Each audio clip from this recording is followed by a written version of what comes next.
Mumbai Pune highway. सोहम मुंबई में रहने वाला एक सेल्स एजेंट था।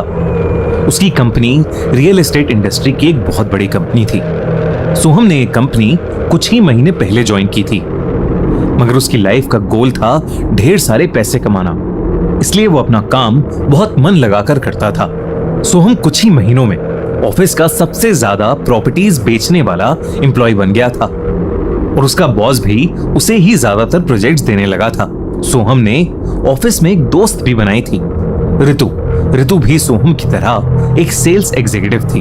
वो दोनों साथ में काफी वक्त बिताने लगे थे और एक दूसरे से प्यार करने लगे थे।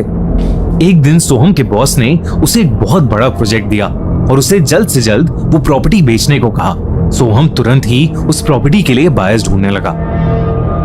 कुछ दिनों बाद सोहम को एक सूटेबल बायर भी मिल गया, मगर वो प्रॉपर्टी और वो बायर दोनों ही पुणे में थे, इसलिए सोहम का पुणे जाना बेहद जरूरी था। ये सोचकर सोहम थोड़ा परेशान हो गया, क्योंकि 2 दिन में ऋतु का बर्थडे भी था। सोहम ने प्लान बनाया कि वो ऋतु को क्लाइंट से मिलवाने के बहाने अपने साथ पुणे ले जाएगा और जब ऋतु और सोहम उस प्रॉपर्टी में पहुंचेंगे तब सोहम उसे वहां एक सरप्राइज देगा। उसने बिल्कुल वैसा ही किया।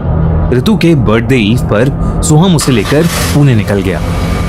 वो दोनों खूब एंजॉय करते हुए जा रहे थे। सोहम ने मुंबई पुणे एक्सप्रेसवे लिया। रोड को बिल्कुल खाली पाकर वो बहुत एक्साइटेड हो गया। वो गाड़ी बहुत तेज स्पीड में चलाने लगा और ऋतु ने भी म्यूजिक की वॉल्यूम बढ़ा दी। उस खाली एक्सप्रेसवे पर सोहम की गाड़ी की स्पीड बढ़ती ही जा रही थी। उसने देखा कि आगे एक टनल आने वाला है, तो उसने स्पीड और बढ़ा दी और मजे मजे में गाड़ी की हेडलाइट डिम कर दी। टनल के लाइट्स और गाड़ियों की डिम रोशनी में वो टनल और भी ज्यादा शांत लग रहा था और उनकी गाड़ी का वो म्यूजिक पूरे टनल में गूंज रहा था। एक्साइटमेंट में सोहम ने गाड़ी और ज्यादा तेज कर दी, पर तभी उसे दिखा कि गाड़ी के सामने एक केसरी रंग की पुरानी साड़ी पहने एक औरत खड़ी है। तेज स्पीड में होने की वजह से सोहम उस गाड़ी को रोक नहीं पाया और वो गाड़ी उस औरत पर चढ़ गई। सोहम ने अचानक से ब्रेक लगाई और शॉक में 2 मिनट गाड़ी में ही बैठा रहा। उसके बाद वो और ऋतु तुरंत गाड़ी से बाहर आए और उस औरत की बॉडी को ढूंढने लगे, मगर सड़क पर कुछ भी नहीं था, बल्कि पूरे टनल में भी उन्हें कोई नहीं दिख रहा था।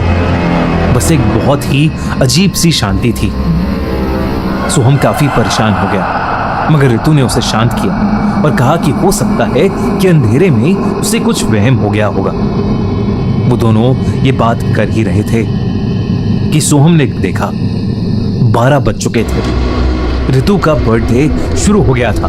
सोहम ने अपनी सारी चिंताएं साइड रखी और ऋतु को खुशी से हग करने लगा। उसने गाड़ी की डिग्गी खोली और उसमें ऋतु के लिए एक केक था। ऋतु उस केक को देखकर बहुत खुश हो गई। वो केक काटने ही वाली थी कि अचानक वो एक स्टैचू सी वहीं जम गई। सोहम ने ऋतु को पुकारा, उसे हिलाया, लेकिन ऋतु कुछ रिएक्ट ही नहीं कर रही थी।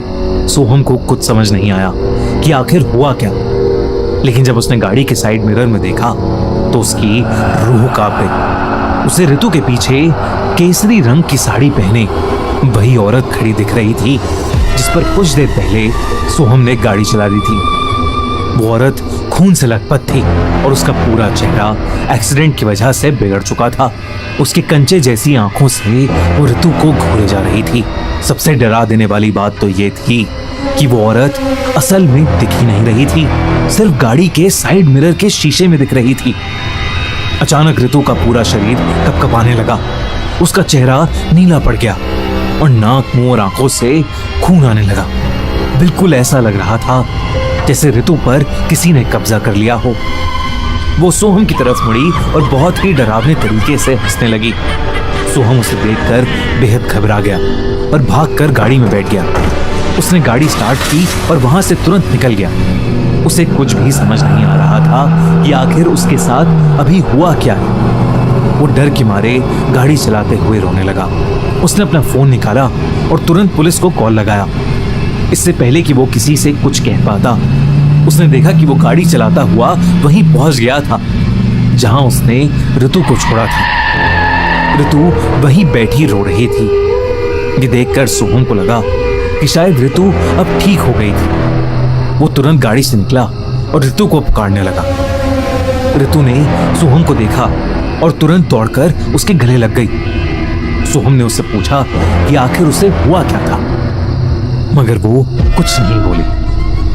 पहले उसने रोना बंद किया और फिर वो सोहम को देखकर मुस्कुराने लगी। देखते ही देखते उसकी मुस्कुराहट वैसे ही डरावनी हो गई जैसे पहले थी, और उसका चेहरा बदलकर उसी औरत के जैसा हो गया जिसे सोहम ने मिरर में देखा था। ऋतु उस केसरी रंग की साड़ी वाली औरत में बदल चुकी थी। सोहम को अब समझ आ गया था कि उसका सामना किसी भयानक आत्मा से हो रहा है। इससे पहले कि सोहम कुछ कर पाता, उस औरत ने सोहम का गला पकड़ लिया और जोर से चिल्लाते हुए सोहम का गला दबाने लगी।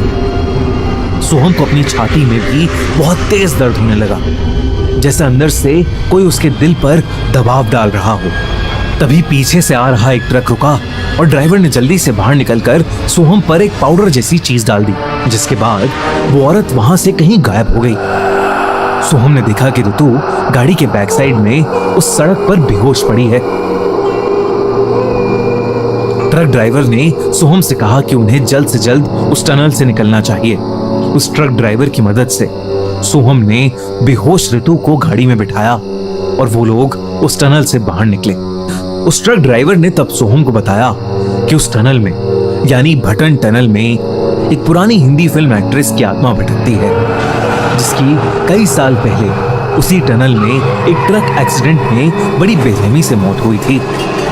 उसने बताया कि उस औरत की आत्मा उस टनल से जाने वाले किसी भी इंसान की जान ले सकती है। इतना ही नहीं, उसने कुछ महीनों पहले ही वहां एक ट्रक ड्राइवर की जान ली थी। उसने बताया कि उस औरत की आत्मा उस टनल से जाने वाले किसी भी इंसान को उस टनल में कैद कर लेती है और फिर उसकी जान ले लेती है। लोगों को ऐसा लगता है कि गाड़ी का एक्सीडेंट हो गया है, पर असल में ये सब उस औरत की आत्मा का किया धरा होता है। उसने कहा कि वो पाउडर जो उसने सोहम पर डाला था वो एक तरह का भभूत था। उसने वो भभूत ऋतु के माथे पर भी लगाया और कुछ ही देर में ऋतु को भी होश आ गया। ऋतु को अपने साथ हुई घटना के बारे में कुछ भी याद नहीं था, लेकिन सोहम जानता था कि कैसे वो दोनों आज मौत के मुंह से बचे हैं। कई लोग कहते हैं कि मुंबई पुणे हाईवे का वो टनल हॉन्टेड है, और कई लोगों ने तो सोहम की तरह उस औरत को उस टनल के आसपास भटकते भी देखा है। आपको क्या लगता है? हमसे कमेंट्स में Subscribe now and hit the bell icon.